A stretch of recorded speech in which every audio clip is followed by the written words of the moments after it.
Everyone, welcome back to my channel Mrs Shahria. সবাই কেমন আছেন? আজকে আমি নিমকির খুবই সুন্দর একটা রেসিপি দেখাবো, যেটা নাম হলো ফুল নিমকি। কারণ দেখতে ফুলের মতো, তো তাই এটা নাম দিয়েছি ফুল নিমকি। তো চলুন পুরো রেসিপিটা দেখে নেই।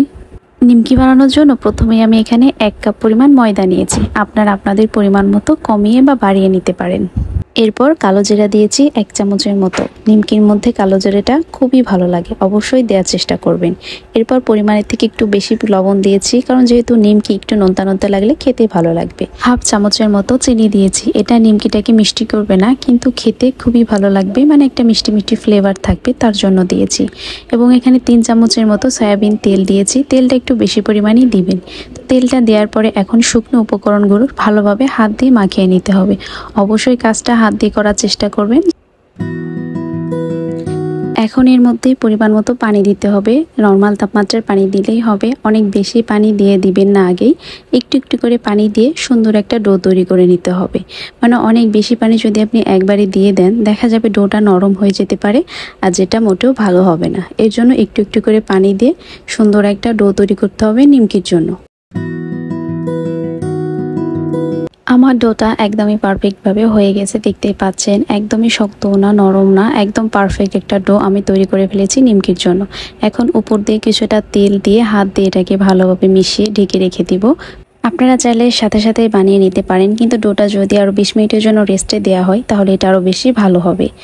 এখন হচ্ছে আমি একটা বাটি নিয়েছি, তার মধ্যে 1 চামচের মতো ময়দা নিয়েছি। ময়দাটা নেওয়ার পরে এখানে আমি 2 চামচের মতো পানি দিয়েছি।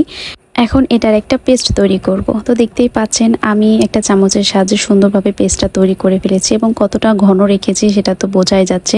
অনেক বেশি পাতলা করা যাবে না, একটু ঘন ঘন করেই এই ময়দার পেস্টটা তৈরি করতে হবে। তো এখন হচ্ছে আমি যে ডোটা রেখেছিলাম রেস্টে, সেটা নিয়ে আর একটু মুথে নিয়ে আমি এরকম ছোট ছোট টুকরা করে নেব, কয়েক টুকরা, মানে আপনারা আপনাদের পছন্দের মতো শেপ করে নেবেন। তো এই যে আমি এভাবে সবগুলা টুকরাই করে নিয়েছি ডো থেকে। এখন হচ্ছে একটা একটা করে আমি রুটি বানিয়ে নেব। রুটি বানানোর জন্য আমি 1 টুকরা লিচি নিয়ে উপর দিয়ে কিছুটা গুঁড়ো ছড়িয়ে দিলাম, কারণ গুঁড়ো না দিলে তো রুটিটা ভালোভাবে আমি বেলতে পারবো না। আর আমরা যেরকমভাবে রুটি খাই ঠিক সেরকমভাবেই বেলতে হবে। একটু পাতলা করে রুটিটা বেলে নিতে হবে, অনেক বেশি মোটা করা যাবে না, কারণ যেহেতু আমি নিমকি বানাবো, বেশি মোটা করলে এটা খেতে ভালো লাগবে না বা পরে শক্ত হয়ে যেতে পারে। এই যে আমার রুটিটা বানানো কমপ্লিট। আমি আপনাদেরকে দেখিয়ে দিচ্ছি আমি আসলে কতটুকু পাতলা করেছি। এই যে দেখতে পাচ্ছেন রুটিটা একদম বেশি পাতলা না, আবার অনেক বেশি মোটা না। এখন আমি এরকম একটা বোতলের মুটকি নিয়েছি রুটিটা কাটার জন্য। আপনারা আপনাদের পছন্দ মতো রুটিটা কেটে নেবেন। এরকম মুটকি থাকলে নেবেন, না হলে যেসব কাটার থাকে পিঠা কাটা, সেগুলো দিয়েও আপনারা রুটিটা কেটে নিতে পারেন। তো এই যে মুটকিটাকে নিয়ে আমি এখন রুটিটার উপরে এরকম গোল গোল করে কেটে নিচ্ছি। দেখতেই পাচ্ছেন আমি কাজটা কিভাবে করছি। তো এরকম সবগুলা রুটি আমি কেটে নেব। এভাবে আমি আমার সবগুলা রুটি কেটে নিয়েছি। দেখতে কতটা সুন্দর লাগছে, তাই না? তো এখন হচ্ছে একটা রুটি নিয়ে আমি রেখে দিয়ে আমি যে ময়দার পেস্টটা করেছিলাম সেটা আঙ্গুলের সাহায্যে দিতে হবে, মানে মাঝখানে, রুটিটার মাঝখানে দিতে হবে। আমি যে ছোট ছোট রুটিটা করেছি তার মাঝখানে দিব, পুরো রুটিটাই কখনো ময়দাটা দিবেন না। তো এখন হচ্ছে একটার পর একটা এরকমভাবে দিতে হবে, এবং মাঝখানে করে ময়দার পেস্টটা দিয়ে দিতে হবে।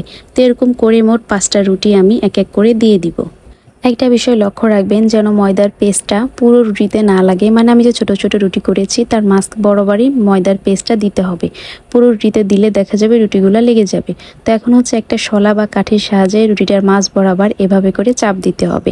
অনেক বেশি জোরে চাপ দিবেন না, তাহলে রুটিটা মাঝখান দিয়ে কেটে যেতে পারে। হালকা হাতের সাহায্যে এটাকে চাপ দিয়ে দিতে হবে, এবং তৈরি হয়ে যাবে মজাদার ফুল নিমকি। এভাবে করে আমি আমার সব নিমকিগুলো বানিয়ে নিব। এখন যদিও বা দেখা যাচ্ছে যেটা একটার সাথে একটা লেগে আছে, ফুল হয়নি, কিন্তু যখন আমরা এটা তেলে ভাজবো, মানে তেলের মধ্যে দেওয়ার সাথে এটা একদম সব দিক দিয়ে ছড়িয়ে যাবে, মানে একদম ফুল হয়ে যাবে। তো এই যে আমার সবগুলো বানানো শেষ। এখন হচ্ছে এগুলোকে ভেজে নিব। তো চলুন ভেজে নেই। চুলায় একটা কড়াই বসিয়ে দিয়ে বেশ অনেকখানি তেল দিয়ে দিতে হবে, কারণ নিমকি ভাজার জন্য একটু বেশি তেল দিতে হয়। ডুবো তেলে নিমকিটা ভাজলে বেশি ভালো হবে।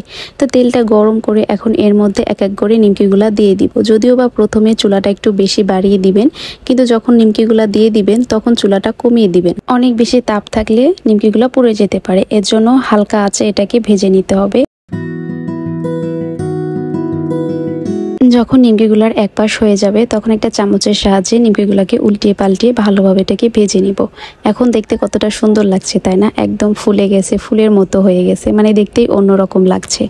নিমকি সুন্দর একটা কালার চলে আসছে, মানে আমার নিমকিটা ভাজা অলরেডি হয়ে গেছে। এখন হচ্ছে এক এক করে এগুলা উঠিয়ে নিব, কারণ বেশি ভাজলে আবার এটা পুড়ে যেতে পারে। তো এই যে আমি আমার নিমকিগুলা এক এক করে উঠিয়ে নিচ্ছি। তো এইভাবেই সব নিমকিগুলা ভেজে নিব। তো এটা বানানো খুবই সহজ, আপনারা দেখতেই পারলেন। এটা বানানো একদমই কঠিন কিছু নয়, আপনারা বাসায় এটা খুব সহজে বানিয়ে নিতে পারেন। তো এই যে আমার সবগুলা নিমকি ভাজা কমপ্লিট। দেখতে কতটা সুন্দর লাগছে তাই না? একদম মচমচা, হাত দিলেই একদম ভেঙে যাচ্ছে। আর এই ধরনের খাবারগুলা বাচ্চারা অনেক বেশি পছন্দ, কারণ দেখতে একটু অন্যরকম, তো বাচ্চাদের আকর্ষণ করে বেশি। তো আপনারা অবশ্যই বাসায় এটা বানিয়ে বাচ্চাদেরকে খাওয়াতে পারেন। তো একটা আমি আপনাদেরকে ভেঙে দেখাচ্ছি যে দেখুন কতটা মুচমুচা হয়েছে, আর খেতে হয়েছে খুবই মজা। আপনি যদি আমার চ্যানেলে নতুন হয়ে থাকেন অবশ্যই আমার চ্যানেলটিকে সাবস্ক্রাইব করবেন, আর ভিডিওটি কেমন লাগলো অবশ্যই জানাবেন, লাইক কমেন্ট এবং শেয়ার করবেন। ধন্যবাদ সবাইকে, আল্লাহ হাফেজ।